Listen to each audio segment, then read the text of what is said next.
Mes chers collègues, mesdames et messieurs, après la Guyane et la Martinique la semaine dernière, nous poursuivons cet après-midi nos travaux sur la politique du handicap outre-mer avec une table ronde dédiée à Mayotte, dont nous mesurons l'importance dans le contexte actuel. Avec nos trois rapporteurs, donc Audrey Bélim, sénatrice de La Réunion, Annick Petrus qui s'excuse puisqu'elle est de retour dans son département, et Aklim Elouli, sénateur du Val-de-Marne. Je tiens à remercier vivement nos intervenants. Vous êtes en visioconférence avec un décalage horaire d'1 heure, donc merci d'avoir pu vous libérer.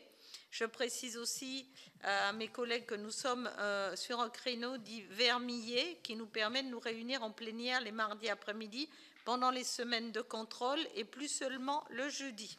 Nous allons entendre dans l'ordre alphabétique M. Patrick Boutier, directeur de l'offre de soins et de l'autonomie de l'ARS de Mayotte, M. Madi Velou, vice-président du conseil départemental de Mayotte en charge de l'action sociale, président délégué de la MDPH, et Madame Ségolène Meunier, directrice de la MDPH de Mayotte, Monsieur Jacques Mikulovic, directeur de l'Académie de Mayotte, Monsieur Thomas Poisson, inspecteur de l'éducation nationale auprès du service départemental de l'école inclusive à Mayotte, et Madame Barbara Dangean, directrice du pôle handicap de l'association Mlezi Maoré, institut médico-professionnel de Doujani. Mesdames et messieurs, vous allez avoir la parole dans l'ordre précédemment énoncé sur la base de la trame qui vous a été adressée. Je vous remercie de respecter une durée de présentation comprise entre 5 et 10 minutes afin que chacun puisse s'exprimer. Et encore un mot pour dire à mes collègues que nous n'aurons pas de réunion la semaine prochaine, car avec les rapporteurs, nous effectuerons un déplacement sur la politique du handicap précisément et qui nous conduira en Guadeloupe, à Saint-Martin et à Saint-Barthélemy. Nous devrions achever nos travaux avec 2 auditions ministérielles, l'audition de Mme Charlotte Parmentier-Lecoq, ministre déléguée chargée de l'autonomie et du handicap, le 18 juin à 16h30, l'audition de M. Manuel Valls, ministre des Outre-mer, le 19 ou le 26 juin matin. La date n'est pas encore confirmée. Notre objectif est d'examiner ce rapport le jeudi 3 juillet. Donc, Monsieur Patrick Boutier, comme vous avez une contrainte horaire impérative, je vous cède la parole en premier, puis nous poursuivrons avec Monsieur Madi Velou. C'est à vous, Monsieur Boutier.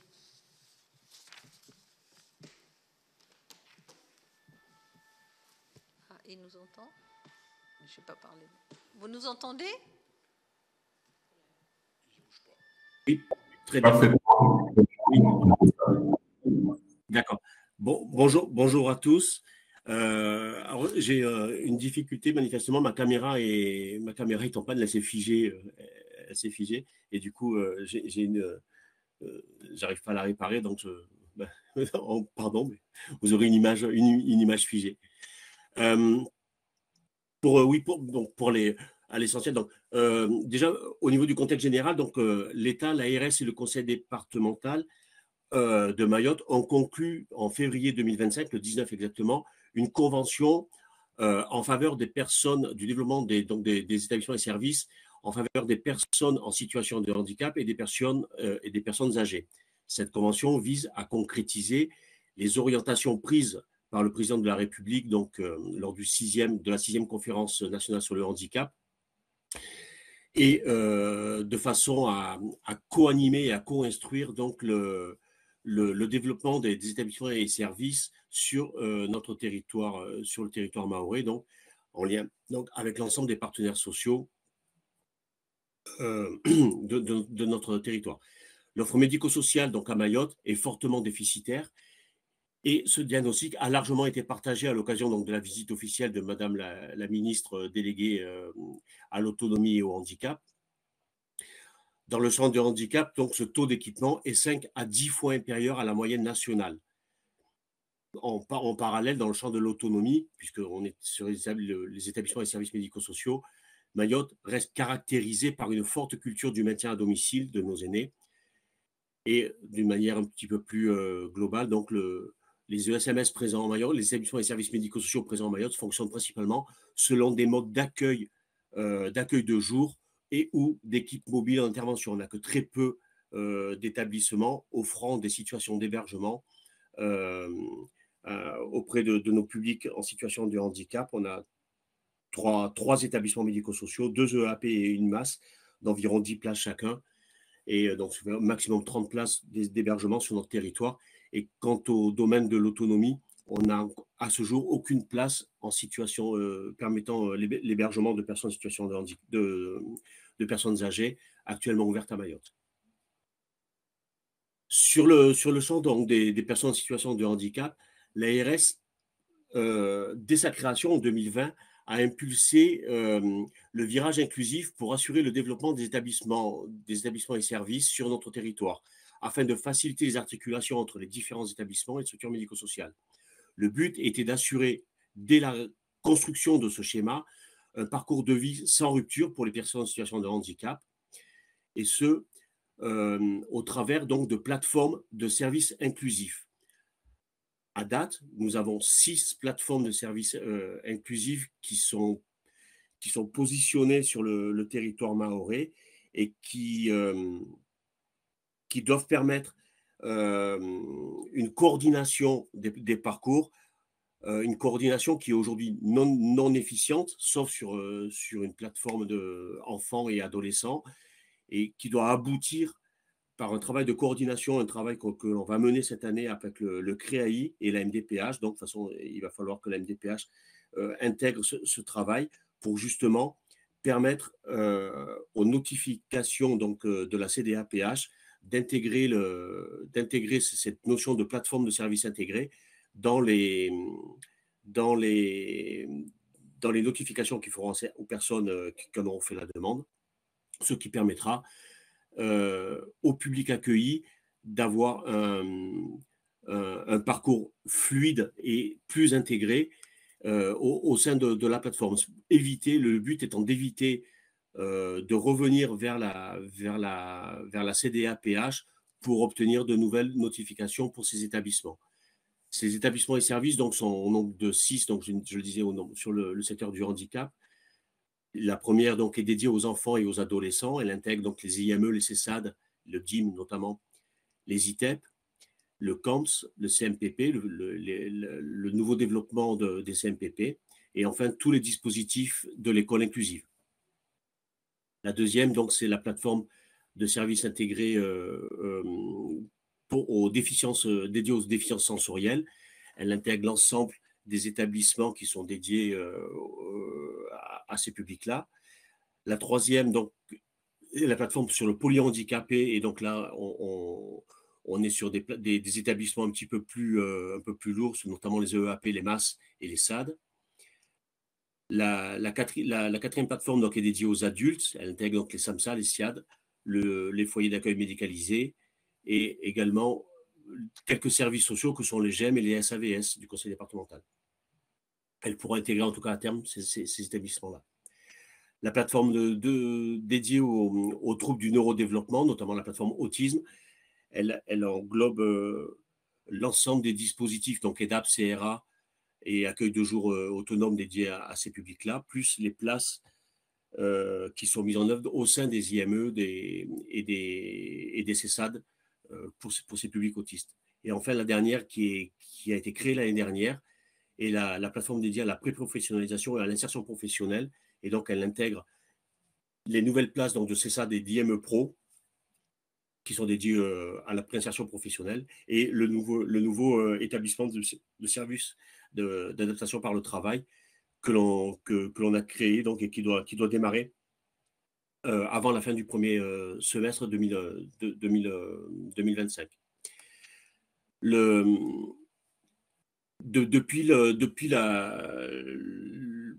l'année dernière, donc l'État a dédié, dans l'issue de la CNIH, donc, des mesures notamment pour renforcer l'offre sur notre territoire, et notamment sur le secteur du handicap. L'objectif de ce nouveau plan, qui est doté donc, de 22 millions d'euros de crédits de fonctionnement sur les 4 années à venir, est de pouvoir créer des offres non encore disponibles sur notre territoire, notamment renforcer le dépistage précoce avec l'appel à projet sur les CMPP qui vient d'être lancé il y a 15 jours par l'ARS, et de créer donc des offres de structures médico-sociales avec hébergement. Et pour ce, nous nous appuyons au sein de la structuration du PRS, au sein des bassins de santé, pour développer une offre avec hébergement par bassin de santé, qui serait notre structure de référence sur le secteur du handicap dans les années prochaines. Voilà comment s'articuleront les futurs appels à projets à compétences propres de l'ARS, et voilà comment on le présentera. Donc on l'a présenté et on le présentera pour les appels à projets avec le conseil départemental, donc dans les futurs appels à projets conjoints également. Voilà, cette présentation retrace un petit peu ce que je vous ai envoyé dans les éléments préparatoires à cette audition. Et je vous remercie. Je vous remercie. Donc nous allons suivre avec Monsieur Vellou.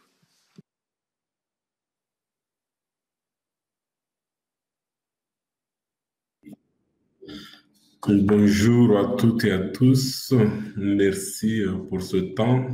Je ne vais pas redire tout ce qui a été dit, mais je vais revenir un petit peu sur une vision à la fois politique, à la fois traditionnelle, on va dire, pour ne pas dire purement culturelle, locale, et ce que nous pensons en tant qu'élus de cette politique sur ce territoire. Donc, je finirai avec quelques pistes d'amélioration pour aller encore plus loin par rapport à ce qui se fait. Donc, ici, à Mayotte, pour rappel, cette politique d'handicap, à la fois très intégrée dans nos familles, mais à la fois très tabou. Nous sommes avec une population, on va dire, musulmane, qui croit avoir un enfant handicapé, c'est aussi un don et des fois même une punition divine. Donc, ces enfants doivent être gardés dans le noyau familial. Derrière, sûrement quelques maltraitances, d'autres bien accompagnés, mais je pourrais dire une minorité bien accompagnée parce que les familles étant très pauvres pour certaines et pour prendre en charge la question d'handicap sans formation. Donc, c'est une réalité du territoire. Depuis peu, on va dire les années 2010, à ce jour, il y a eu quelques campagnes, quelques communications avec l'arrivée de la MPH, la NDPH et les actions, que ce soit CDARS et surtout une grosse partie associative, notamment ces 10 dernières années, des associations qui sont arrivées sur le territoire. L'une des premières sur le territoire, même aujourd'hui, qui a été absorbée par une grosse fédération, la PAGE, ça s'appelait la DSM. Cette association était la première à mettre en lumière les enfants et les personnes en situation de handicap et en mettant surtout en avant les enfants de la Lune. Donc, ça a commencé avec une petite association, on va dire, pour faire en sorte à ce que les gens puissent vraiment s'occuper, s'intéresser à cette question. Et de petit à petit, les pouvoirs publics s'y intéressent. Nous avons aujourd'hui dans nos, on va dire, quartiers, dans nos villages, beaucoup de personnes, adultes ou enfants, qui ne viennent pas forcément vers les associations et moins vers la MDPH pour l'ouverture des droits. Donc, c'est une grosse difficulté. Nous avons encore énormément à faire pour aller pour chercher les gens et à les ramener vers nos dispositifs. C'est l'INSEE qui dit que pour un département comme le nôtre, un peu plus de 320 000 habitants, on devrait être presque à 30 000 personnes en situation de handicap.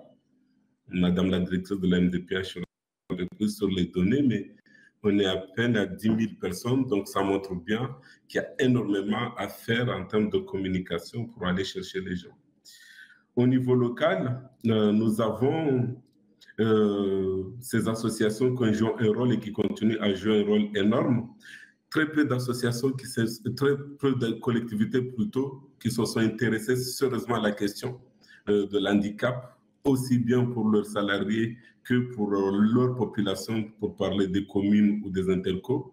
Les CCAS, par contre, étant très jeunes sur nos territoires que depuis 2015, il n'y a pas eu, on va dire, un gros travail par les collectivités locales, à l'exception des départements, je disais, et par le biais de la MDPH surtout, et par le fait que certains dispositifs sont en termes de compensation, c'est porté par le CD, mais autrement, les mairies, les intercos qui sont jeunes, les intercos 2015 également, n'ont pas beaucoup non plus travaillé sur cette question. Je disais sur les schémas respectifs sur ce territoire, que ce soit le schéma de l'autonomie du département, que ce soit le schéma régional de la santé de l'ARS, nous considérons que, en tout cas des élus, que même si on a signé récemment et on attend beaucoup le déploiement de ce que nous avons signé avec la ministre, la ministre de l'autonomie de l'handicap récemment et l'ARS, nous attendons beaucoup de ce déploiement.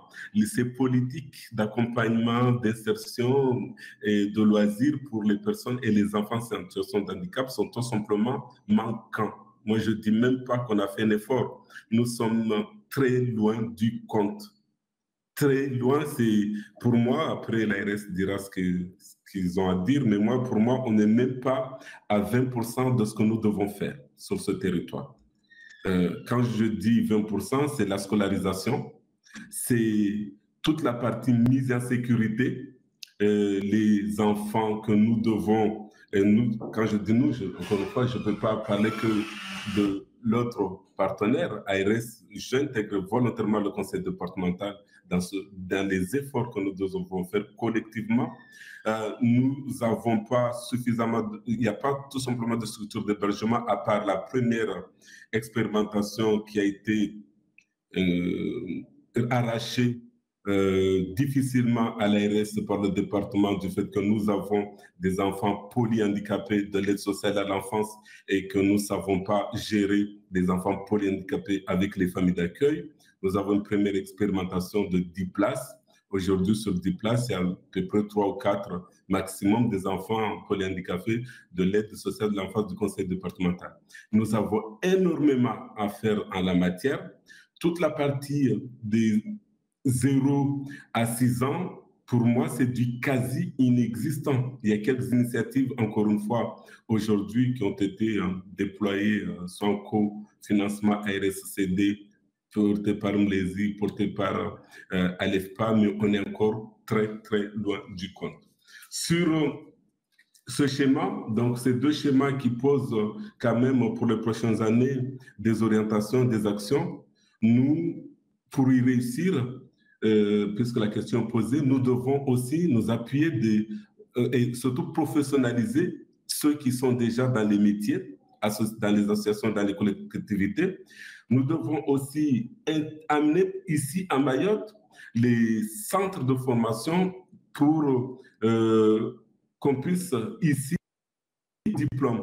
Ça fait plus de 30 ans que le conseil départemental forme dans tous les domaines. On s'est rendu compte récemment en faisant le bilan que beaucoup des jeunes que nous avons formés sont devenus des adultes, sont restés au niveau national. Le département de Mayotte forme pour d'autres départements, puisque les centres de formation n'étant pas sur place, nos enfants qui partent ont du mal à rentrer à Mayotte. Donc, les centres de formation et en proposant des diplômes à Mayotte qu'on arrivera à qualifier qui font le travail au quotidien. Et on amènera ceux qui sortent de bac, le recteur est là, il pourrait nous dire un peu plus, le nombre de jeunes qui sont en sortie de bac et qui n'ont pas de formation en face, qui pourraient aussi profiter de ces formations pour retrouver de l'emploi. Ce sont des secteurs qui, pour moi, sont pourvoyeurs d'emplois. Ce sont les emplois de demain. On est encore très loin de nombre d'emplois, en tout cas en termes de diplômes, qu'on devrait avoir sur ces territoires. Pour beaucoup de partenaires qui travaillent, ils utilisent souvent des BPGEPS, par exemple, éducateurs, trouvent à faire actions autour de l'handicap qui ne sont pas du tout formées pour... Mais il y a un minimum de connaissances sur ces diplômes-là. Du coup, les gens sont employés en équivalence pour pouvoir faire ce travail-là. Je disais sur les prestations, là aussi, on n'a pas les mêmes prestations, encore une fois, hein, qui existent dans les autres départements. Mayotte est souvent le parent pauvre, même que la prestation, elle est souvent à 30%, voire à 50% au max. C'est notre fléau. Un certain nombre de prestations quasiment inexistantes pour soulager, encore une fois, les familles aussi qui souhaitent en faire un travail et qui souhaitent charger leurs enfants. On a toute la partie de rénovation, par exemple, pour ne citer que ça, rénovation de logement. On a des efforts qui sont faits par le département pour accompagner certaines familles, mais ce n'est pas suffisant. Et ce n'est pas suffisant en termes de nombre, mais ce n'est pas suffisant par le grand public, malgré les efforts que nous faisons en termes de communication. C'est aussi des fois contraignant, parce qu'on nous demande, sachant que Mayotte, pour beaucoup d'occupants qui ont des logements, n'ont pas forcément le permis de construire, n'ont pas non plus le titre de propriété. Donc, pour pouvoir accompagner des voies pour améliorer le logement, ça peut être compliqué, voire même impossible pour aider une famille qui est dans le besoin parce que ne disposant pas de documents administratifs nécessaires pour répondre et prétendre à ces aides. Donc, je disais la santé mentale qui a été évoquée par M. Boutier. Ici, c'est un fléau. Aucun dispositif, c'est mon avis, ça n'engage que moi encore une fois, on n'est pas tous d'accord tout le temps. Zéro dispositif de prise en charge des enfants, des personnes qui ont des troubles mentaux. Vous venez sur la voie publique, Madame la sénatrice, vous êtes venue à Mayotte. Impossible que vous n'ayez pas croisé le nombre de personnes qui sont sur la voie publique. On a des décès dans nos familles. Nos personnes atteintes de troubles tuent des fois et personne n'en parle.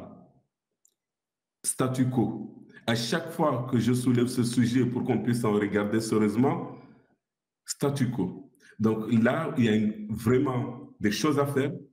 Je rappelle que c'est ici qu'on a connu cette fameuse drogue qu'on appelait chimique, qui est passée après à La Réunion, qui est arrivée au niveau national. Une drogue de synthèse avec des mélanges de produits que personne ne sait comment ces jeunes arrivent à fabriquer ces drogues. Et aujourd'hui, sur la voie publique, malheureusement, on a beaucoup de jeunes, notamment dans la zone Mamoudzou, qui sont atteints et qui sont un danger pour eux et qui sont un danger pour les autres. Et j'en passe. Enfin, je disais, en termes de propositions, j'ai souvent tendance...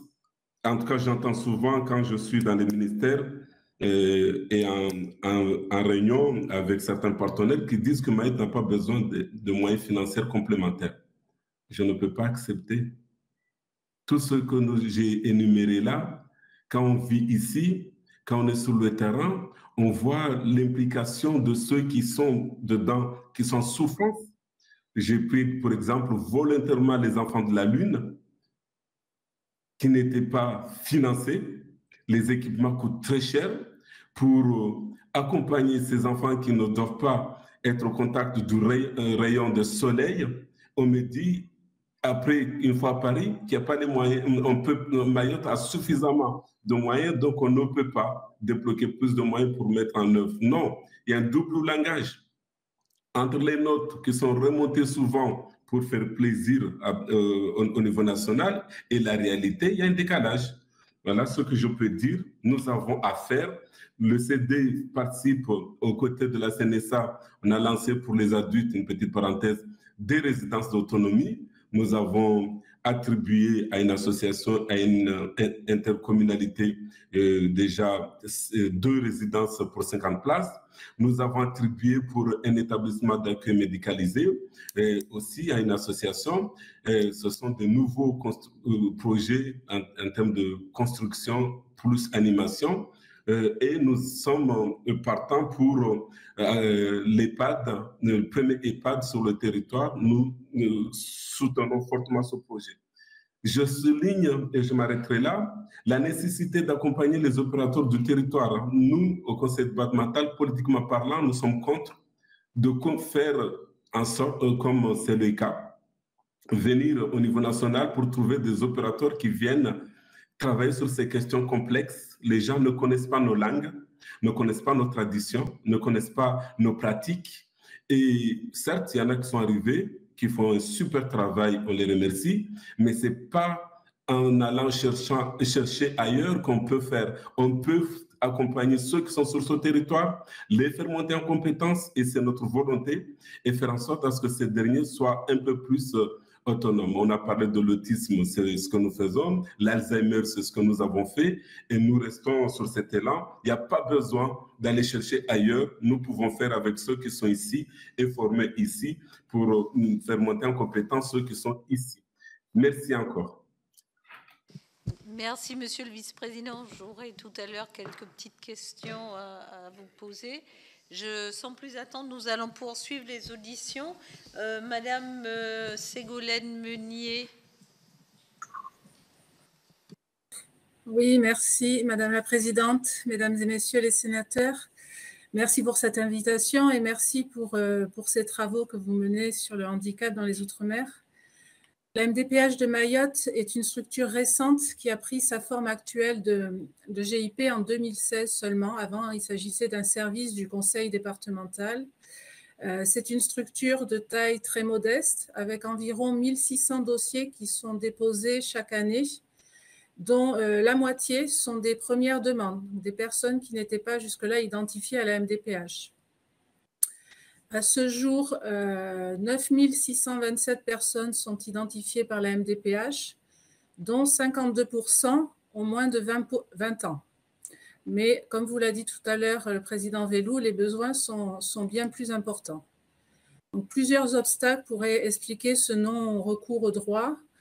Il y a certainement une représentation du handicap qui freine la reconnaissance administrative. Dans l'étude qui avait été menée en 2021 par l'INSEE, seules 5 600 personnes déclaraient se sentir handicapées sur les 22 000 personnes en situation de handicap estimées. Et ce chiffre de 5 600 était proche à l'époque du nombre de bénéficiaires identifiés par la MDPH. Les transports et l'accessibilité physique constituent également un problème majeur à Mayotte, avec une voirie généralement inadaptée aux personnes à mobilité réduite. Et dans ce sens, la présence physique de la MDPH sur le terrain a démontré son efficacité dans l'accès aux droits par le passé. Pour exemple, en 2020, la MDPH comptabilisait 900 dossiers qui étaient déposés sur le site de Mamoudzou. Et grâce à l'ouverture d'une antenne à Dembéni, un peu plus au sud de l'île, et à l'organisation de permanences régulières dans des maisons France Service de plusieurs communes éloignées du chef-lieu, ce chiffre a plus que doublé, atteignant jusqu'à 2000 dossiers déposés en 2021. Le renforcement de cette présence locale nous paraît essentiel. Donc, dès le mois de juin, 2 minibus équipés vont être mis en service pour devenir des bureaux mobiles de la MDPH. Et nous allons également ouvrir une antenne supplémentaire sur Petite Terre avant la fin de l'année. Concernant les établissements médico-sociaux, donc M. Boutier l'a dit tout à l'heure, le nombre de places est dramatiquement insuffisant à Mayotte. Pour vous donner un exemple, seulement 230 places en CESAD pour 768 orientations de la CDAPH ou 39 places en SAMSAP contre 173 orientations. Certains établissements n'existent tout simplement pas. Donc, des projets sont en cours, mais à ce jour, il n'y a encore aucun ESAT sur le territoire. Donc, de nombreuses familles font le choix de quitter Mayotte pour rejoindre la Réunion ou l'Hexagone afin d'accéder à des soins ou des structures adaptées.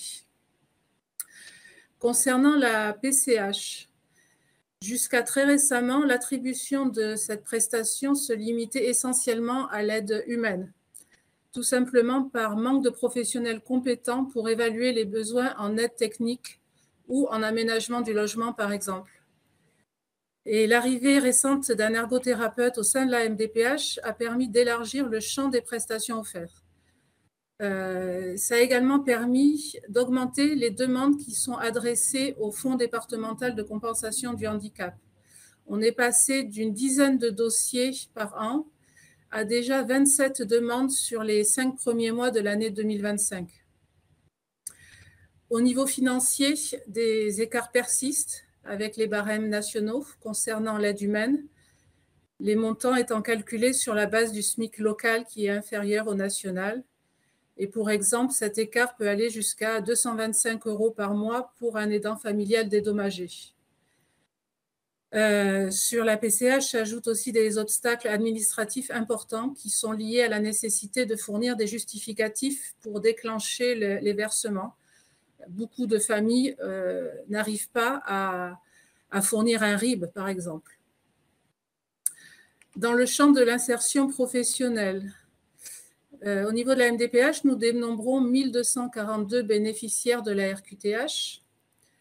À noter que ces droits ne concernent que pour 38% des femmes. L'insertion professionnelle des personnes en situation de handicap demeure extrêmement limitée. Le taux d'emploi est de seulement 0,7% dans le secteur privé, donc très loin de l'objectif national fixé à 6%.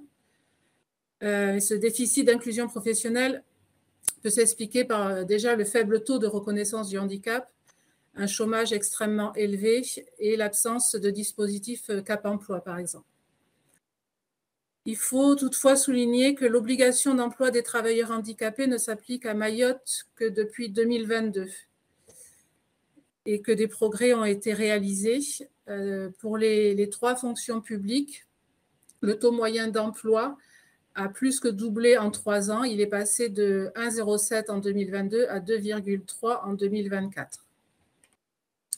La MDPH de Mayotte évolue dans un contexte où le manque de personnel qualifié, notamment dans le secteur médico-social, constitue un obstacle majeur.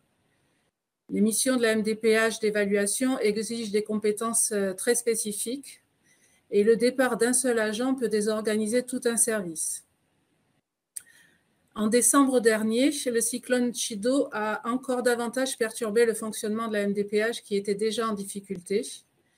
Mais la continuité de service a été assurée grâce à une mobilisation rapide des équipes. L'accueil physique et la réception des dossiers ont pu se faire dès le 30 décembre.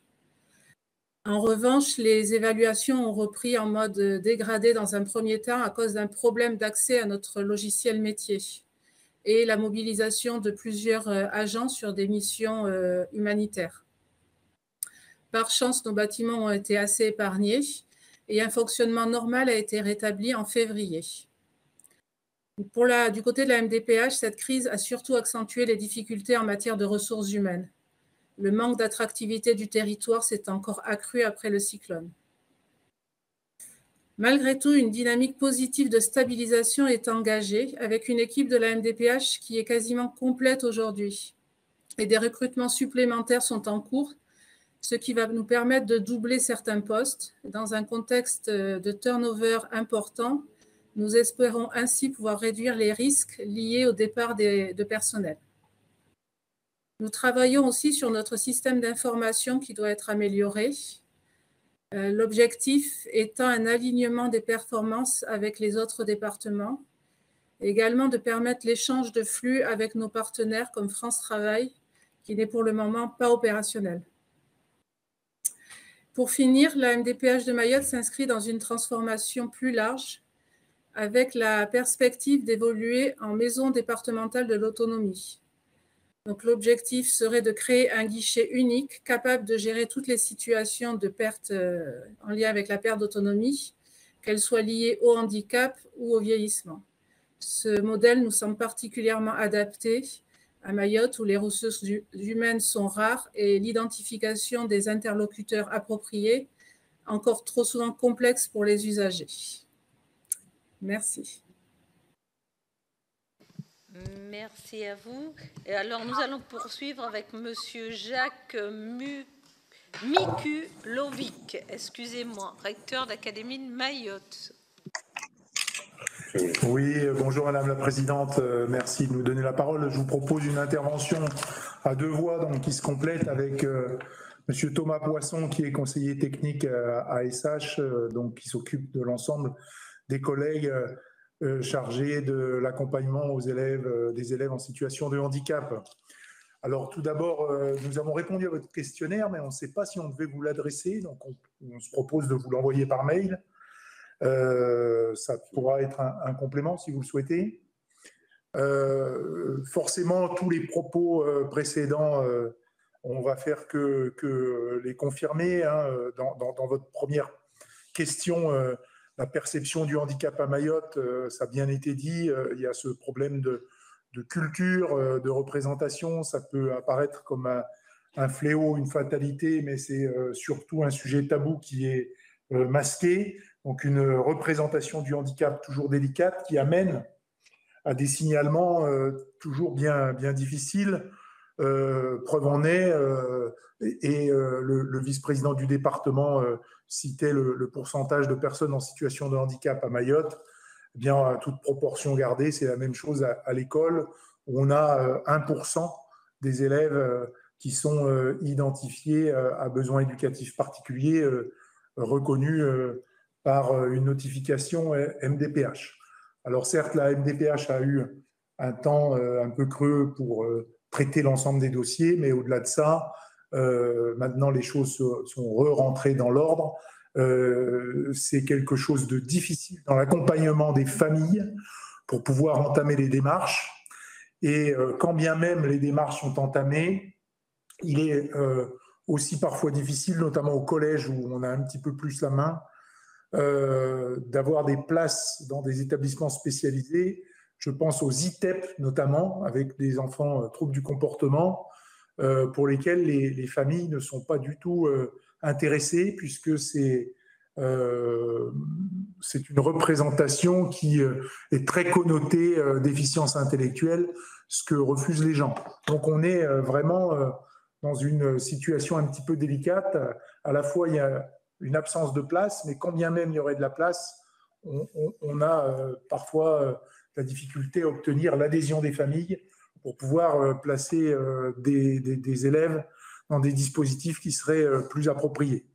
Ensuite, la situation à Mayotte, donc au niveau de la scolarité, fait qu'il nous manque des salles de classe pour scolariser pleinement l'ensemble des élèves dans des conditions équivalentes à l'Hexagone, ce qui amène à des situations de rotation, donc bien avant Chido.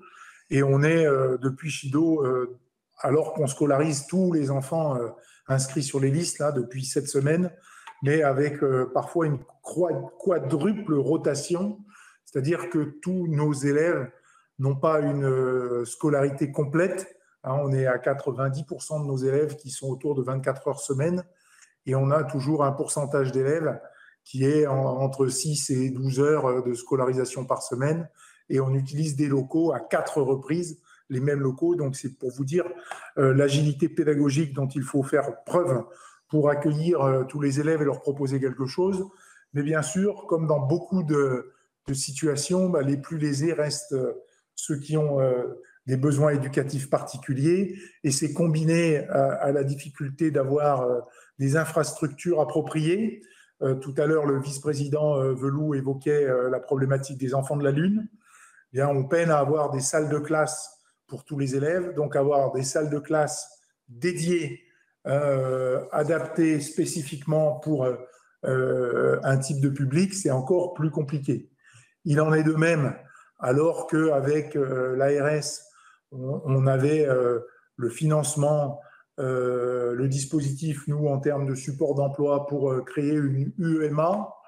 On n'a pas trouvé la commune en capacité de nous mettre à disposition la salle de classe permettant l'ouverture de cette UEMA. Mais quand bien même nous aurions ces capacités d'accueil, se posent d'autres problématiques qui sont liées au transport. Et post-Chido, on a eu d'énormes difficultés pour récupérer un certain nombre d'enfants scolarisés dans le cadre des ULIS, Unités locales d'inclusion scolaire, notamment sur Grande Terre, où des enfants devaient être récupérés par des taxis, donc financés, mais sur Petite Terre, il y avait tellement de problèmes de barge, de délais d'attente, que les taxis ont renoncé à aller chercher les élèves. Donc,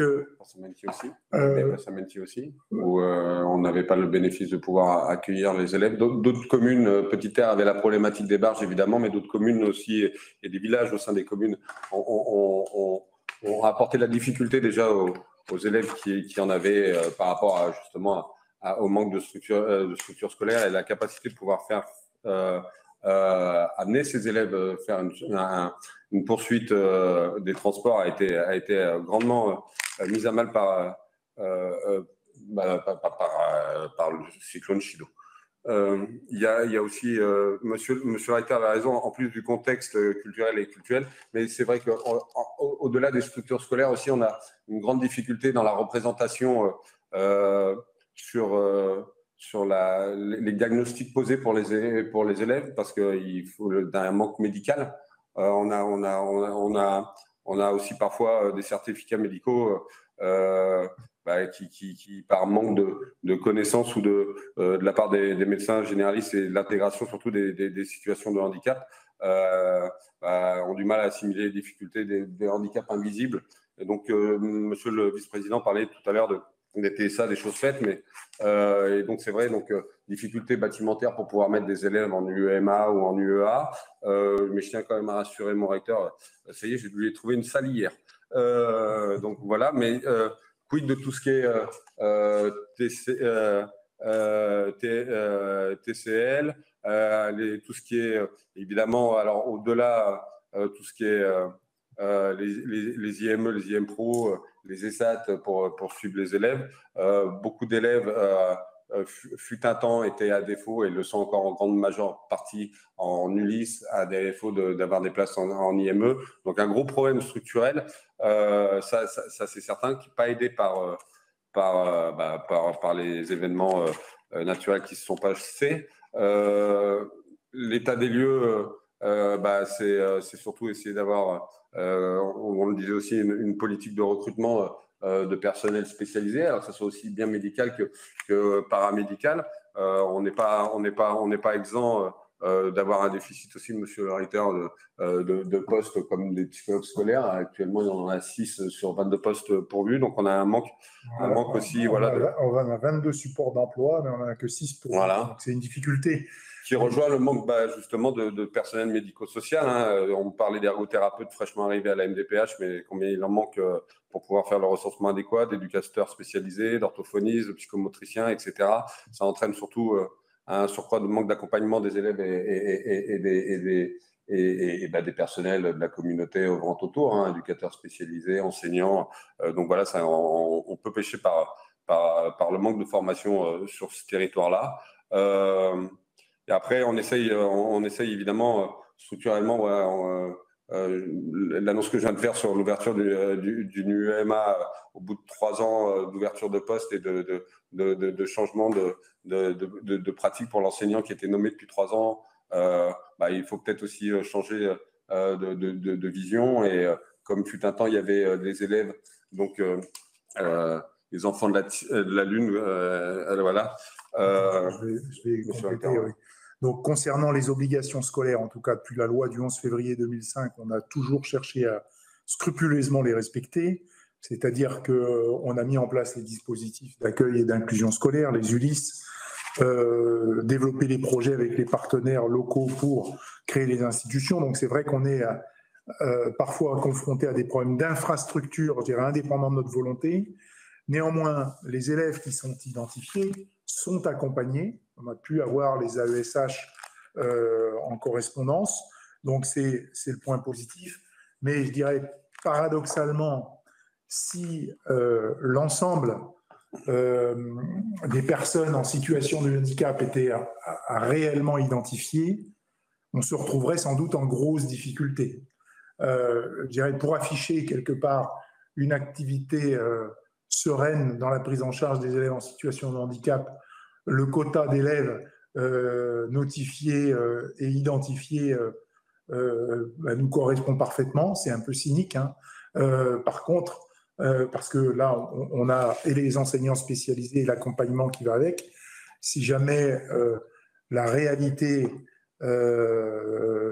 apparaissait, on serait sans doute un petit peu en difficulté pour accompagner tous ceux qui en ont besoin. Néanmoins, on continue à anticiper parce que je crois qu'il faut continuer à aller de l'avant. Pour la rentrée prochaine, on va créer ce qu'on appelle les PASS, hein, les pôles d'appui à la scolarité. C'est-à-dire qu'il faut pour cela qu'on renforce le partenariat avec les associations. Elles sont toutes très volontaires, hein, et on est un peu un catalyseur puisqu'on est un gros morceau quand même de l'éducation nationale. Elles sont toutes volontaires pour être partenaires. Néanmoins, je dirais comme nous, on est tributaire d'un maximum d'enseignants contractuels. Parfois, les associations ont du mal à maintenir leur personnel en activité. Il y a un turnover très important, faute d'offres de formation ou d'un vivier suffisant de personnel spécialisé sur place ou d'une fonction peut-être pas encore suffisamment attractive. Donc, concernant la hache, là, c'est plutôt à la MDPH de répondre. Toujours est-il que les aménagements sont envisageables, mais le président du département, enfin Madi Velou, l'expliquait, il y a un certain nombre de familles qui vivent dans des conditions de vie où l'habitat ne permet pas les adaptations attendues, ne permettrait pas non plus l'acceptation d'un fauteuil roulant. Il y a... comment tu voulais dire? Vas-y. Non, mais vous avez raison, monsieur le directeur. J'étais juste en train de dire sur la difficulté d'accueil pour certains bâtiments pour les enfants de la Lune et des choses comme ça. C'est vrai, mais même chez eux, ils n'ont pas ça.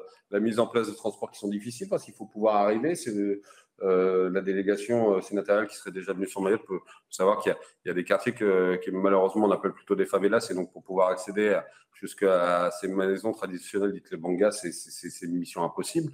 Voilà, on a les places limitées, dans les établissements médico-sociaux, on n'a pas, voilà, on a l'inexistence de certaines structures d'accueil, comme je disais, par rapport à une jeunesse qui est quand même à 75% de la population de Mayotte à moins de 25 ans, sur tout ce qui est IMPRO, sortie d'IME, après les ESAT, et c'est vrai que voilà, c'est tout ça accompagné de Chidou. En tout cas, l'accompagnement vers des diagnostics généralisés chez tous les enfants serait fortement utile, à la fois pour la vaccination, c'est le cas de la PMI, mais pour le diagnostic des choses simples, hein, je pense à l'ouïe, à la vue, donc tout ce qui est déficit sensoriel pourrait être résolu avec des dispositifs très simples.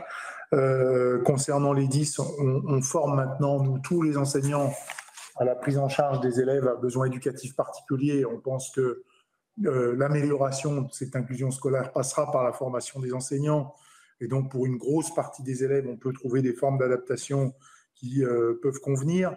Post-Chido, on a, en dehors des problématiques, on va dire, matérielles, hein, de transport notamment, et de capacité d'accueil en termes de volume, on a quand même répondu à ces enjeux de scolarisation.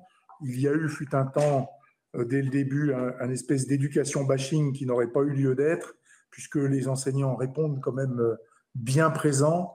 Les écoles sont ouvertes et accueillent les élèves, et on essaye de faire du moins mal possible. Pour le reste, la formation, on y est lancé. Notre vraie problématique reste l'attractivité d'un certain nombre de fonctions, mais aussi le vivier. Je crois que les problématiques existent dans l'Hexagone, mais sont accentuées en Outre-mer. L'exemple des psychologues de l'Éducation nationale est édifiant. Nous avons les supports d'emploi, nous n'avons pas les candidats. Et ça, c'est dramatique, et c'est vrai pour un certain nombre de catégories professionnelles. Concernant les recrutements d'ASH par rapport à des ouvertures potentielles de dispositifs, pour l'instant, nous sommes en capacité de faire face. On doit poursuivre ce renforcement du partenariat local. C'est l'objet de la prochaine réunion du SDSEI, donc le conseil départemental de l'école inclusive, où on travaille conjointement avec l'ARS et les associations pour trouver ensemble des solutions. Après, il y a tout l'aménagement environnemental à Mayotte. Si vous ne connaissez pas Mayotte, c'est que les éléments d'accessibilité sont encore délicats. Et c'est vrai que je dois l'avouer que les contraintes, notamment accès PMR, etc., sont très fortes par rapport au coût des reconstructions, comme des constructions initiales. Et dans une période de disette budgétaire, on ne peut pas nier la nécessité de l'accessibilité, mais il ne faudrait pas qu'on ait systématiquement la contrainte dès l'instant où on peut accueillir en rez-de-chaussée, en fait, d'avoir cette obligation d'aller jusqu'en haut, parce qu'on s'aperçoit que tous les outils techniques, je pense aux ascenseurs, sont soumis des fois à des problématiques de maintenance qui font que, par exemple, depuis que je suis arrivé à Mayotte, je n'ai même jamais vu l'escalator de l'aéroport en fonctionnement de service. Donc, quand il s'agit d'un équipement municipal, c'est encore plus délicat parce qu'il y a des vraies problématiques de compétences et de maintenance ou d'appareils qui ne sont pas forcément adaptés aux contraintes environnementales actuelles. Et donc, on n'est qu'au début du chemin de l'accessibilité pour tous et partout. Voilà, je ne sais pas si tu veux. Non, juste, si, moi, pour ajouter par rapport sur le recensement à travers le handicap, par rapport à des déficits possibles qu'on aurait pu avoir à partir de 0 à 6 ans, comme j'ai pu l'entendre, on pourrait aussi bénéficier de la capacité de pouvoir faire un recensement justement à travers les PMI, comme vous avez dit, monsieur le recteur, à travers des choses simples, à travers le CHM et qui nous permettrait aussi de pouvoir recenser plus précocement ce groupe d'âge. Après, c'est vrai qu'à partir de l'âge de 3 ans, avec la loi de 2019, les élèves sont scolarisés, mais on a encore un énorme déficit plus dans le premier degré, dans le recensement. Donc, vous avez raison, entre 0 et 6 ans, là, jusqu'au CP, l'école élémentaire. Mais par contre, voilà, c'est dans les projections de ce qui devrait se faire, c'est peut-être la capacité de pouvoir avoir des structures aidant Mayotte à pouvoir, dès le plus jeune âge, pouvoir recenser les handicaps possibles auprès de la plus jeune des populations. Voilà, pour nous. Merci beaucoup pour tous ces éléments éclairants. Nous allons terminer avec Madame Barbara Danjean avant de laisser la parole au rapporteur. Oui, bonjour, merci pour votre invitation. Donc, je vais apporter peut-être un regard plus terrain, puisque l'association Mlésie travaille principalement avec l'ARS et avec le conseil départemental, car je précise quand même qu'il y a 3 CAMS sur le territoire qui essayent d'accompagner, en tout cas de repérer les enfants de 0 à 6 ans. Donc, c'est peu, il y a peu de place, mais nous sommes quand même présents.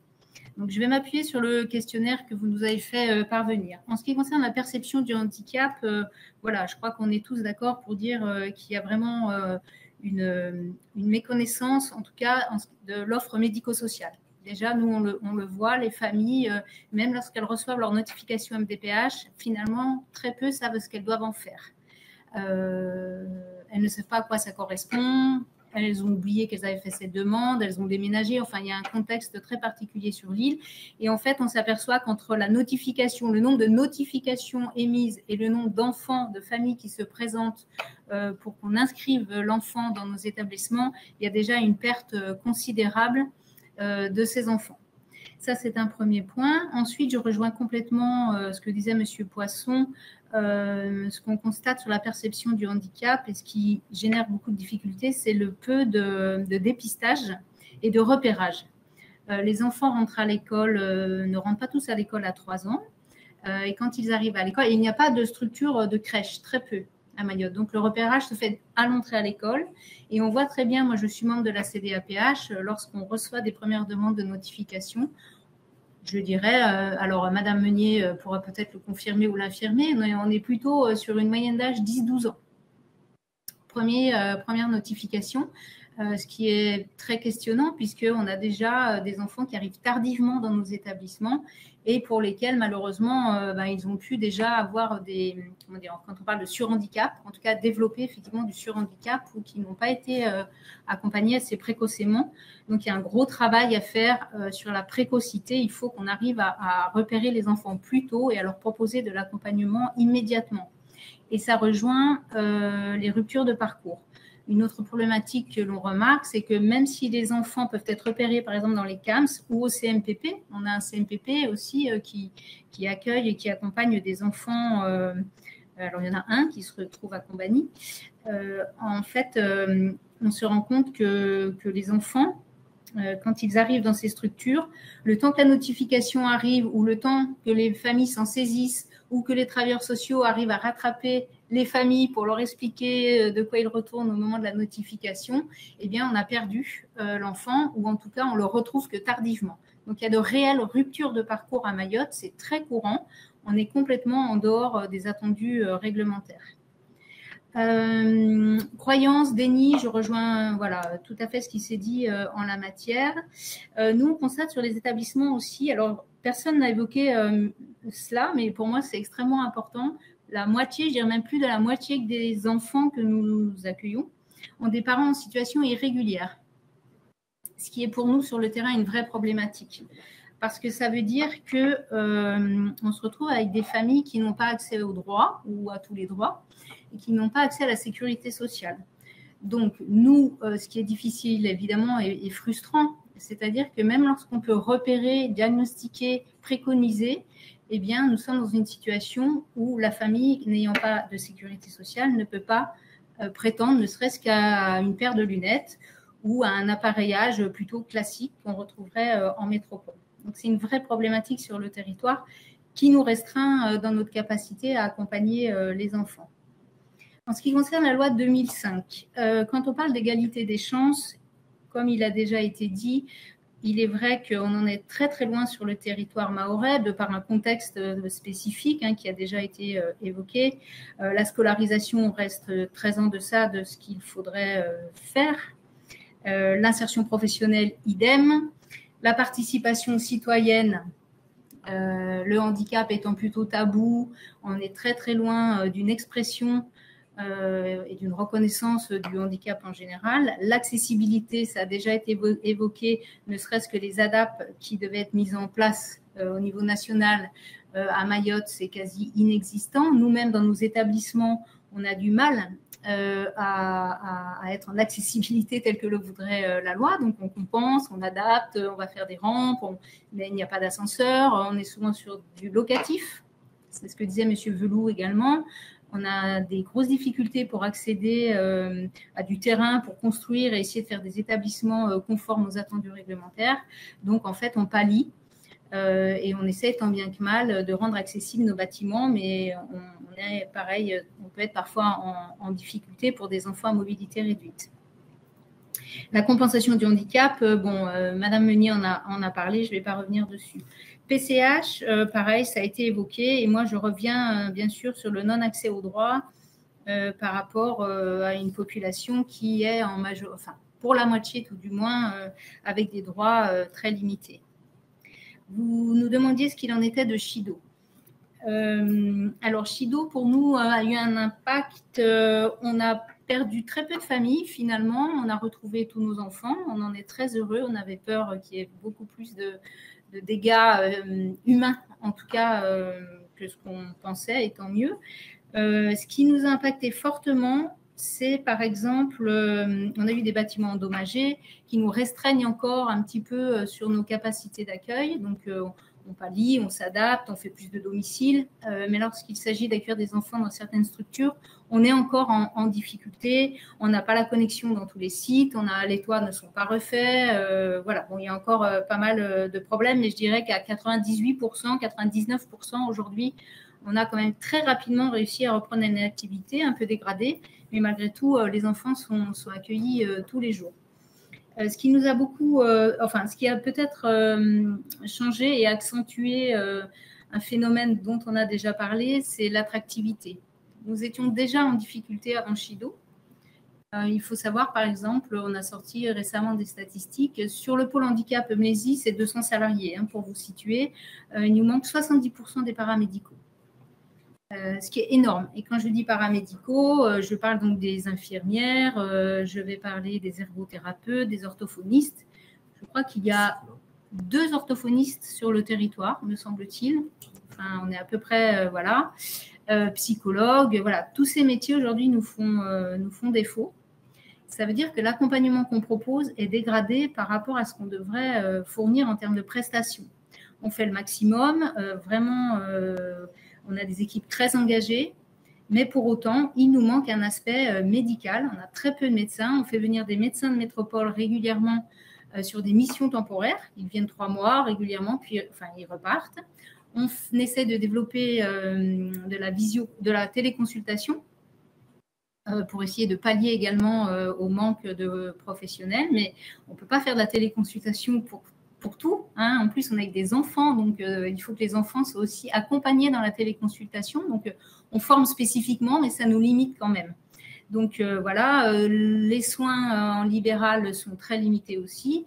Donc, on a une vraie problématique autour de l'accompagnement soins et paramédical. C'est un vrai enjeu, en tout cas, au niveau du médico-social. Et quand bien même l'ARS nous propose de développer l'offre, ce qui est bien sûr un attendu premier parce qu'on a pu évoquer le manque de place et on n'a pas non plus tous les dispositifs encore sur Mayotte, bien qu'on soit quand même bien, je trouve, fourni. Malheureusement, je suis quand même très inquiète sur notre capacité à mettre des professionnels en face des nouveaux dispositifs, puisqu'on n'arrive déjà pas à avoir ce qu'il nous faudrait sur les dispositifs existants. Donc, développer, c'est super. L'ARS nous soutient très fortement, met les moyens, mais très sincèrement, aujourd'hui, il y a 0 psychologue. Chez nous, on n'en a pas. L'éducation nationale n'en a pas. Le CHM, l'hôpital n'en a pas. Enfin, je veux dire, tout le monde est touché par ce manque. Et en plus, une des difficultés, c'est que ça nous met en concurrence. Et je voudrais insister là-dessus. Nous sommes une association financée principalement ARS et un tout petit peu, donc département, comme j'ai dit, sur les CAMS. On ne peut pas s'aligner sur les salaires et sur les avantages que peut proposer, par exemple, le CHM ou d'autres administrations, puisque nous n'avons pas les mêmes capacités budgétaires. Donc, en plus, on est en difficulté. C'est-à-dire que quand un psychologue se présente, il a tout intérêt à aller travailler chez nos partenaires et financeurs plutôt que chez nous, parce qu'eux sont en capacité de proposer peut-être un logement pour quelques mois ou un soutien budgétaire sur le logement, d'apporter pour ceux qui sont titulaires une retraite. Il faut savoir que lorsqu'on n'est pas fonctionnaire à Mayotte, on ne perçoit pas de droit à la retraite quand on travaille dans l'associatif, ce qui est mon cas, par exemple. On n'a pas accès, voilà, nous on ne peut pas financer un 13e mois, un 14e mois, on ne peut pas financer des primes, voilà. Donc, on a les mêmes besoins, pour autant, on n'est pas sur un rapport de force équilibré, et ça nous met vraiment en difficulté. En ce qui concerne l'offre médico-sociale, répond-elle aux besoins? Alors, on l'a déjà, bien sûr, on en a déjà parlé, je répondrai partiellement. Je ne peux que louer vraiment les efforts de l'ARS pour essayer de développer l'offre médico-sociale. Il y a des projets importants, il y a des appels à projets là, qui arrivent pour, je dirais, cette année, puis les années à venir et qui vont voir l'offre se développer, c'est tant mieux. Mais pour autant, nous manquons de place, nous manquons de dispositifs. Et puis surtout, ce qui est crucial aujourd'hui pour nous, je reviendrai, M. Velou en a parlé, on a un très gros problème autour de la psychiatrie, de la prise en charge des troubles psychiques, on va dire, psychiatrie et troubles psychiques, même si nous avons un CMPP qui, tant bien que mal, essaye de rencontrer, de prendre en charge les personnes les plus abîmées psychiquement. Il y a un vide très important et trouver un lit en psychiatrie aujourd'hui à Mayotte, c'est quasiment mission impossible. Il n'y a pas d'hôpital de jour. Voilà, c'est très compliqué. On a un GEM, un groupe d'entraide mutuelle qui propose, qui anime pour des personnes avec des troubles psychiques, mais ça reste quand même très léger par rapport aux soins dont ces personnes auraient besoin. C'est une vraie problématique. Et le deuxième point pour moi qui est qui est vraiment manquant sur Mayotte, c'est le secteur adulte. Aujourd'hui, sur le secteur enfant, on couvre tout le territoire. On a des bassins qui sont assez bien dotés, même voilà, mais on a quand même une offre aujourd'hui qui est présente, même si elle est insuffisante. Par contre, au niveau du secteur adulte, on n'a quasiment aucune place. Quelques places en SAVS, un petit peu en SAMSA, rien sur les hébergements, pas de foyer de vie, pas de foyer d'hébergement et un manque crucial d'accompagnement. Quasiment tous les enfants à 20 ans qui sortent de nos établissements retournent au domicile. C'est une réalité. Il y a une vraie rupture de parcours. Et pour moi, c'est très alarmant et c'est très frustrant. Et les familles sont en réelle difficulté. Que fait-on de son enfant lorsqu'il a 20 ans? Toutes les familles s'interrogent et on ne peut pas y répondre. Donc voilà, ça c'est vraiment un manque vraiment crucial.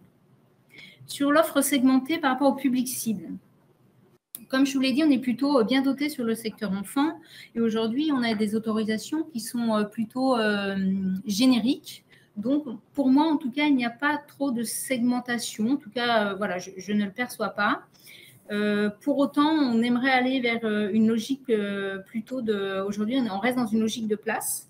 Et il faudrait qu'on tende vers une logique d'offre de services coordonnés, tel que le rapport de l'IGAS nous le préconise, dans le cadre de la transformation de l'offre médico-sociale, qui amènerait de la modularité et qui nous amènerait peut-être un peu plus de souplesse et de dynamique pour essayer d'intégrer plus d'enfants. Aujourd'hui, on est un peu figé dans des fonctionnements et si on arrive à créer cette dynamique de liste d'attente, de file active, on arriverait probablement à accompagner davantage d'enfants. Formation recrutement, qui était une autre question. Donc, M. Veloux aussi, je crois que c'est M. Veloux qui disait que sur le territoire, il y avait très peu d'offres de formation. C'est une réalité. L'IRTS, il y en a un IRTS de présent depuis quelques temps, mais qui forme essentiellement des moniteurs éducateurs et des éducateurs spécialisés, AES aussi, mais c'est des petites promos. Et c'est vrai que ça ne vient pas du tout remplir nos besoins qui sont immenses dans nos établissements et services. Donc, c'est un manque important. Les gens sont obligés de partir se former à La Réunion ou en Hexagone. Et effectivement, certains ne reviennent pas, puisque, voilà, ou alors ils reviennent, mais ils repartent.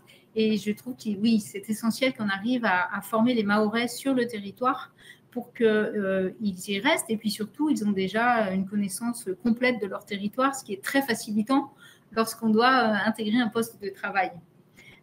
Parce que quand les métropolitains arrivent, il y a toute une phase d'adaptation qui prend du temps et qui parfois ne réussit pas. On a pas mal de métropolitains qui viennent, qui repartent. Il y a un turnover très important.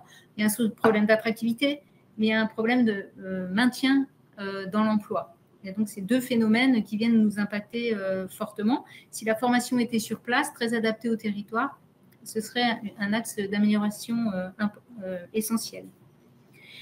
En ce qui concerne la formation également et le recrutement, pourquoi les gens, nous on s'est très largement interrogé, pourquoi on n'arrive pas à recruter?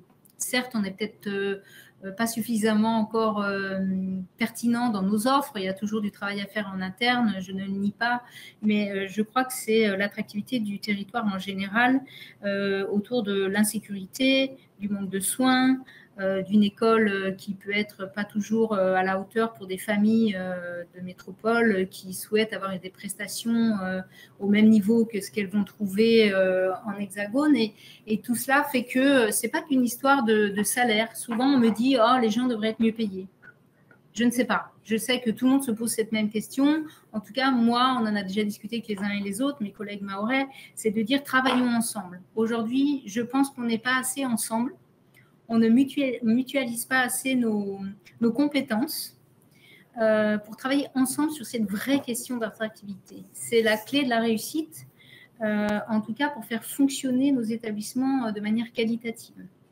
Donc, moi, j'encourage en tout cas le fait de pouvoir tous prendre un temps et travailler sur ce sujet. L'accès à l'école, monsieur le recteur et monsieur Poisson en ont parlé également.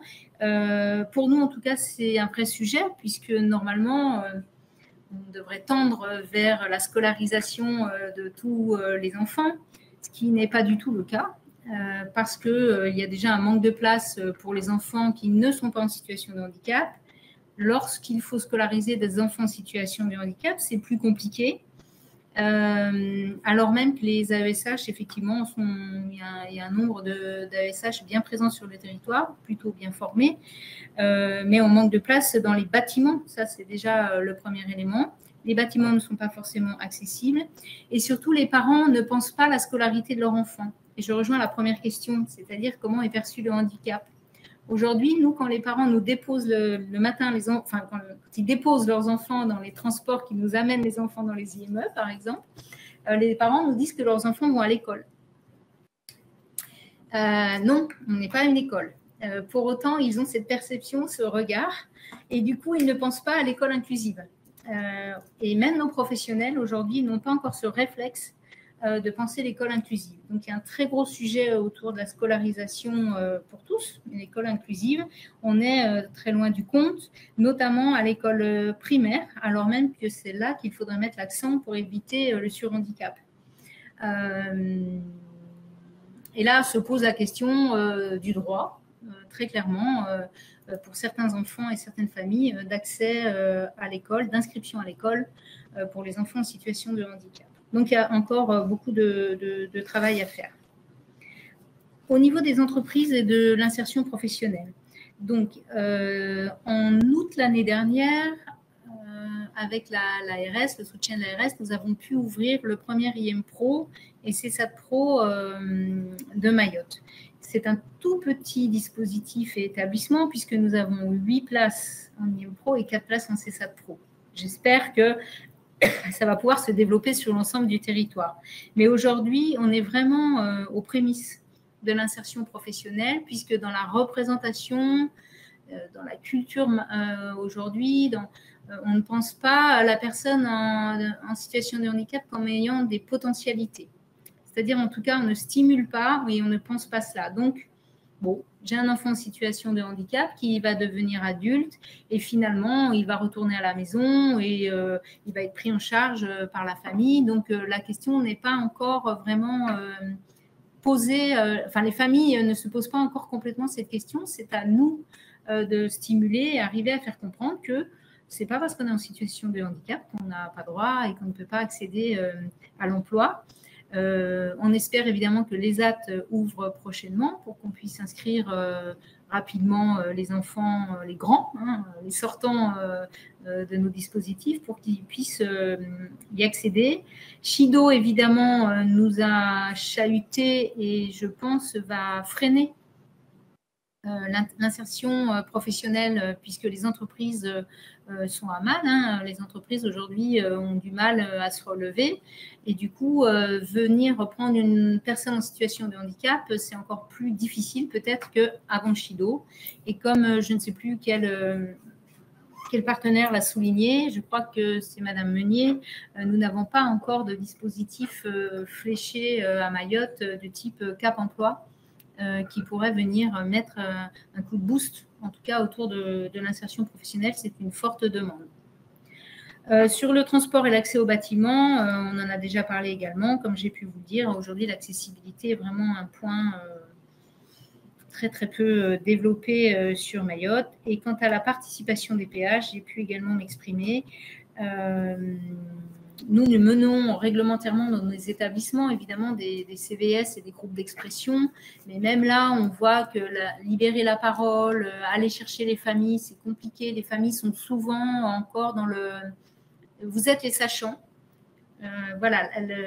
Et nous, on est là juste pour écouter ce que vous avez à nous dire. Il y a tout un travail à faire autour des droits, de l'autodétermination. Aujourd'hui, c'est un mot qui est très, très loin d'une réalité mahoraise.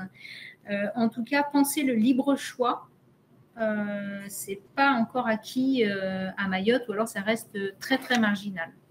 Voilà, j'en ai fini. Je vous remercie.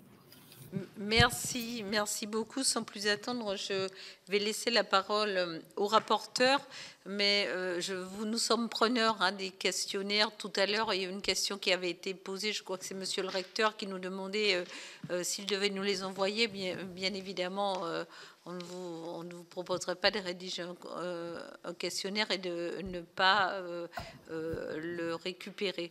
Voilà, c'est vrai qu'ils sont très éclairants et ça nous permettra d'affiner la démarche. Donc, je laisse la parole à Cli, Audrey.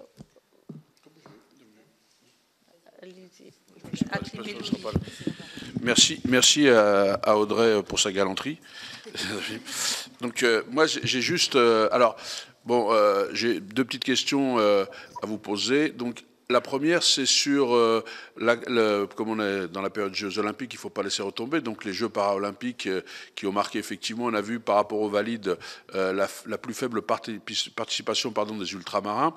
Et donc ma question, c'est de savoir si vous avez des équipements adaptés et si effectivement il y a une volonté politique et des efforts qui sont faits pour, on voit bien déjà que vous avez manqué de structure, mais sur l'accès au sport des personnes en situation de handicap, comme aussi à l'accès à la culture. Et l'autre question, c'est pour notre recteur, c'est est-ce que vous avez des statistiques sur justement la capacité des personnes en situation de handicap aussi à étudier et notamment à aller vers la métropole? Est-ce qu'il y a un suivi ou est-ce qu'effectivement les gens ne sont pas accompagnés et est-ce que vous avez créé des passerelles avec les MDPH et les ensembles des dispositifs qui sont sur la métropole pour permettre justement à ces étudiants en situation de handicap de ne pas hypothéquer leur avenir?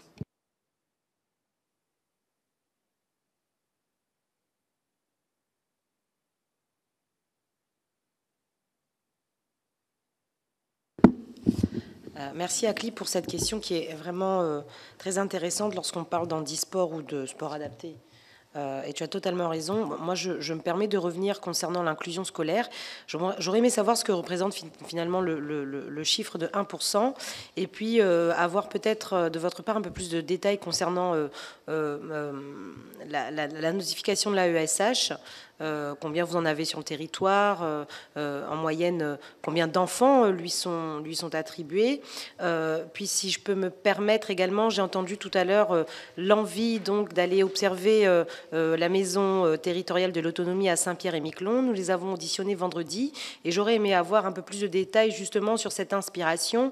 Est-ce que celle-ci est complètement pensée sur leur système qui va depuis le guichet unique jusqu'à l'attribution financière finalement, des compensations notamment financières, ou si c'est simplement quelques étapes? Je vous remercie.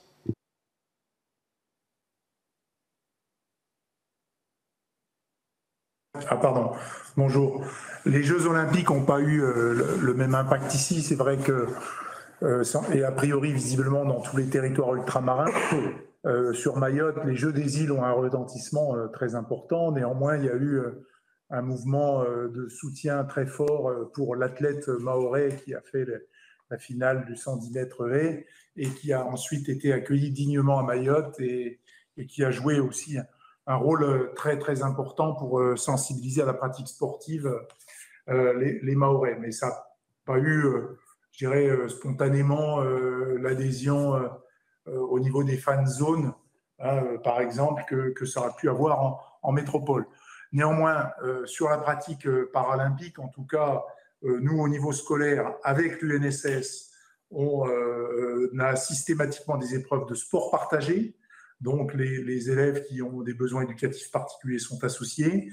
Et concernant les éléments culturels, c'est pareil, l'éducation nationale porte, avec le soutien de la DAC, quand même pas mal d'activités culturelles. Encore hier, j'ai assisté à des représentations théâtrales d'élèves où systématiquement, les élèves en situation de handicap sont adaptés, sont présents avec une participation utilisés, mobilisés au regard de leurs capacités. Pour le devenir enseignement sup, alors il faut qu'on travaille avec l'université et avec la MDPH, mais pour les ASH, tu as les chiffres? Oui, j'ai tout. Oui, alors pour les étudiants sur les continuités post-bac, c'est plus le service départemental de l'école inclusive que je représente aujourd'hui, c'est avec le référent handicap de l'université et la MDPH que vous pourriez avoir les chiffres.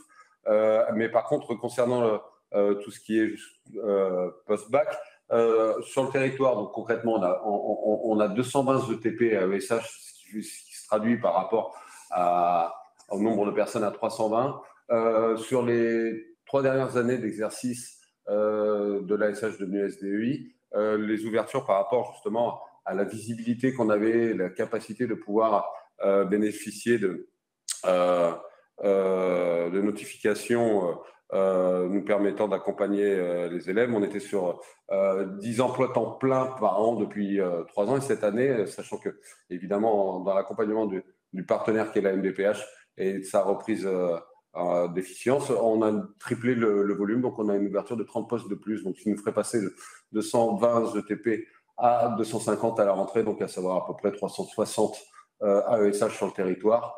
Évidemment, si le but du jeu, c'est pas de ne pas faire que de l'accompagnement humain et de pouvoir répondre aux besoins, voilà, une compensation sur le handicap.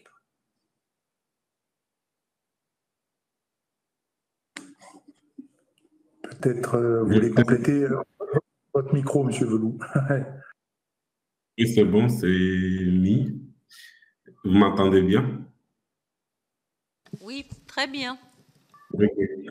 Donc, je vais peut-être compléter sur la pratique sportive. Donc, je rappelle ici, la DRAGES a recensé entre les MJC et les équipements sportifs une cinquantaine d'équipements. Nous sommes très loin par rapport à la réalité, aux besoins plutôt du territoire.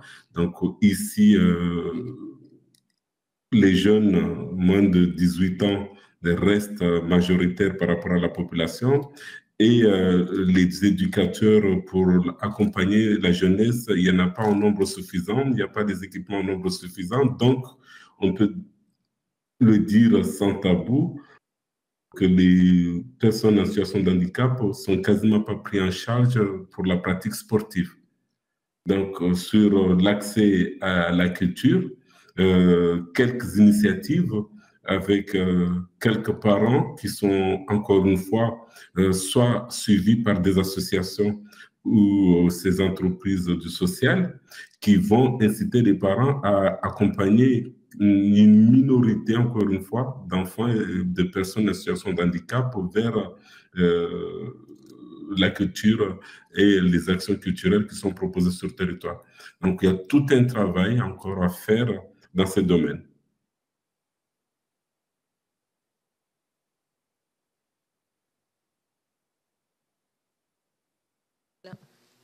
Alors, si vous avez quelque chose à rajouter parmi les intervenants.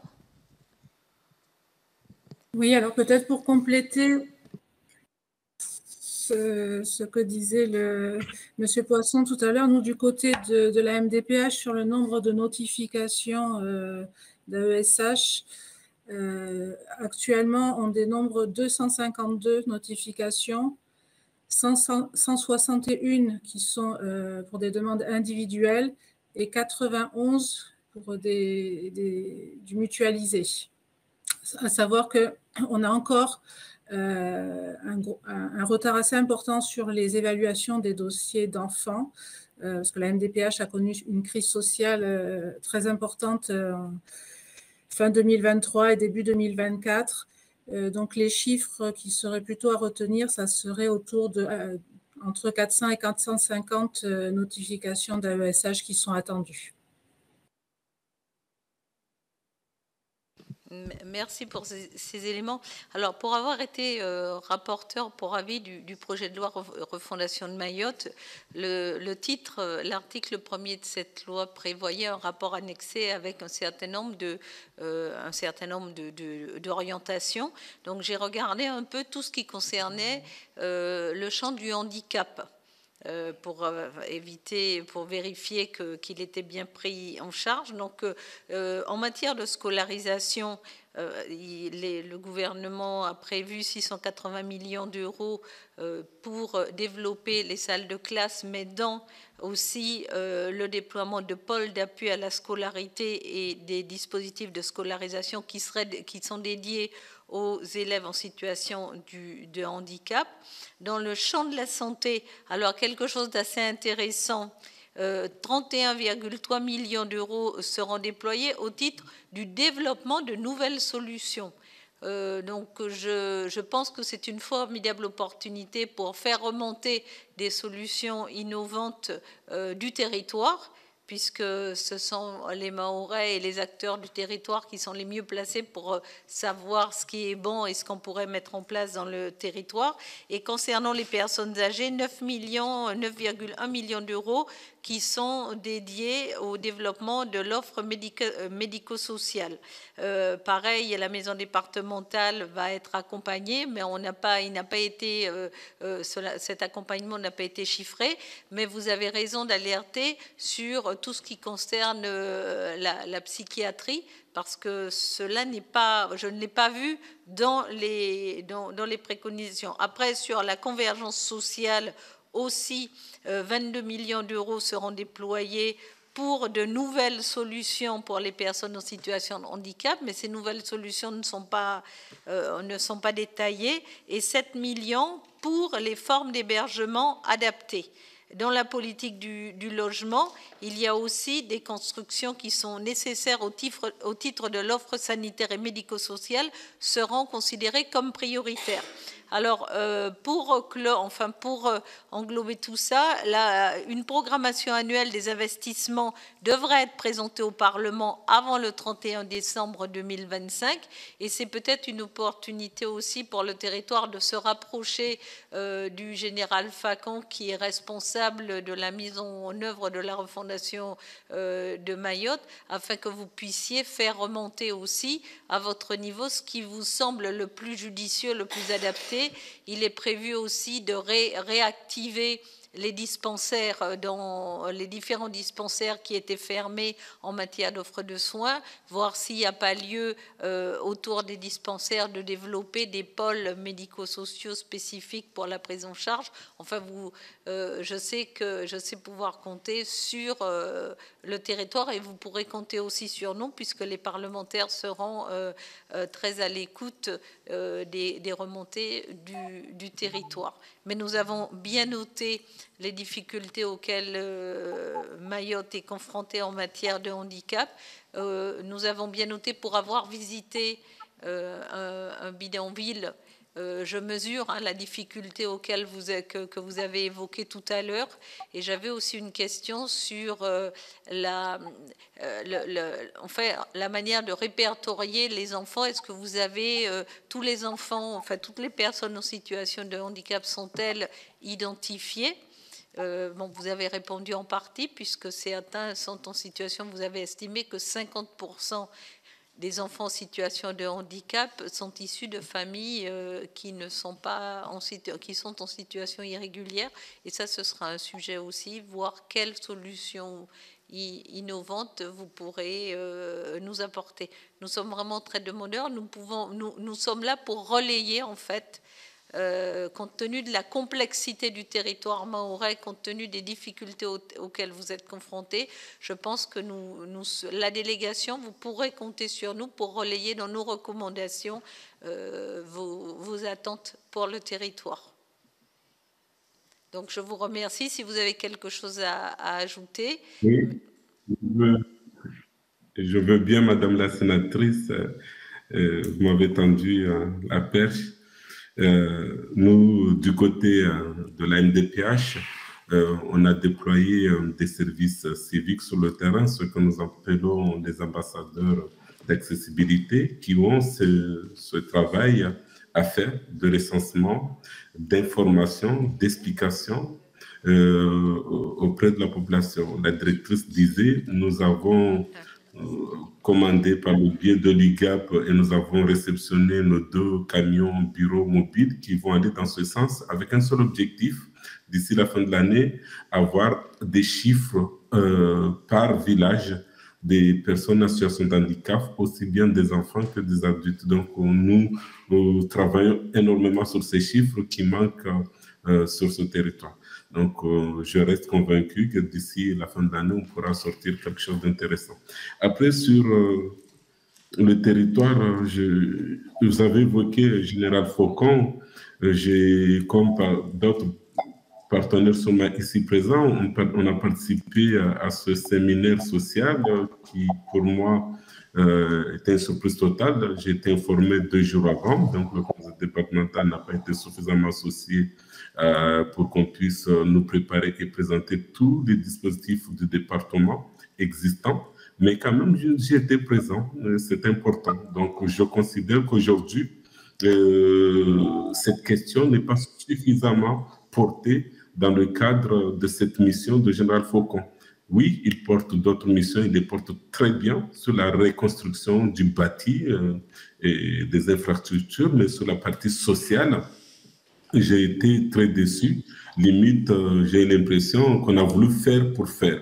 Donc, c'est important. Donc, nos notes respectives pourraient vous éclairer sur ce que nous pensons également, parce que je n'étais pas le seul à faire ce constat. Il suffit de regarder les articles de presse qui sont en ligne aussitôt, faits au niveau local par les journalistes locaux qui ont bien relayé ce qui s'est passé au sein de la Technopole. Donc, la question du social, pour moi, mérite un accompagnement spécifique avec des personnes qui, pour moi, connaissent un peu plus la question.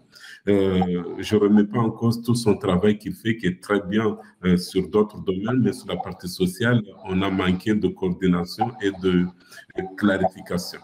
Sur ce que je pourrais dire, et ce serait vraiment des mots de conclusion, Mayotte, nous sommes que, c'est même pas moi qui le dis, c'est l'INSEE, même pas 330 000 habitants. Les élus, nous vous dirons, nous sommes à 500 000 habitants. Nous ne sommes pas nombreux. La solidarité nationale nous semble nécessaire dans tous les domaines pour aider ce territoire à s'aligner et à accompagner des personnes vulnérables dignement. Nous sommes capables de le faire. Nous ne sommes pas des millions par rapport à d'autres villes. Nous sommes par rapport à d'autres départements. Quels que soient les chiffres, nous ne dépassons pas 500 000 habitants. Donc, je reste convaincu que nos efforts conjugués, on tiendra compte de cette partie-là, parce que souvent, on parle de Mayotte comme si on était des millions et que ça coûterait cher la prise en charge de nos politiques spécifiques. Merci. Merci. Alors, Monsieur Boutier souhaiterait intervenir. Oui, mais, merci beaucoup. Oui, je voudrais, on a parlé de l'attractivité tout à l'heure, et en se disant qu'il y avait le projet collectif qui pouvait mobiliser autour de l'envie de travailler à Mayotte. Alors, bien évidemment, je pense que les projets que nous portons tous collectivement vont contribuer à cette attractivité de projets collectifs. Et donc, moi, ce que je voudrais dire, c'est que dans le plan dans la loi de refondation pour Mayotte, il y a aussi tout un volet attractivité des professionnels du sanitaire. Et je sais que le cabinet autonomie a souhaité engager la discussion pour compléter ce volet sur le secteur autonomie et personnes en situation de handicap.